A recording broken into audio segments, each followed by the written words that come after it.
I was absolutely floored. You just would never imagine in a million years that something could happen like this. Several months ago, Andrea Sachs got an alarming phone call. Her newborn baby had just tested positive for illegal drugs. Problem is, Andrea hasn't given birth in years. As much as I denied it, they just kept insisting that, yes, I was the mother of this child. There was nothing that I could say to get out of it. To make matters worse, authorities showed up at her door the next day, calling her an unfit mother and threatening to take away all 4 of her kids. When you know you're innocent and you didn't do anything wrong, it just absolutely, I was in tears. I was a wreck. Turns out, Andrea was the victim of medical ID theft.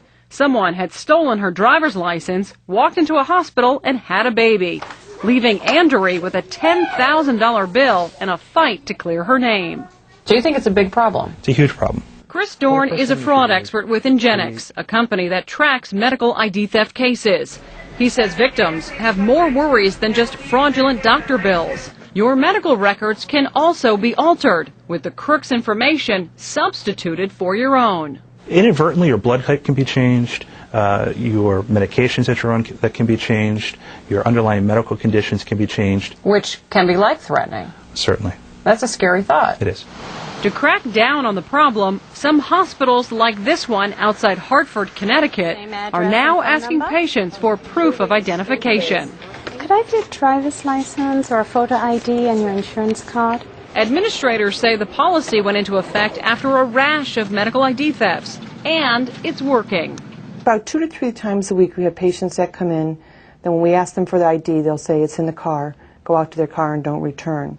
Come here. Andrea Sachs says her fraud case wreaked havoc on her life. She had to take a DNA test to prove she wasn't the mother of the drug-addicted baby, and she fears the long-term damage that may have been done to her medical records. Am I going to have some emergency someday in my life and I'm going to show up at the hospital and they're going to give me the wrong blood type because they still have her blood type in my files? I just don't feel safe anymore.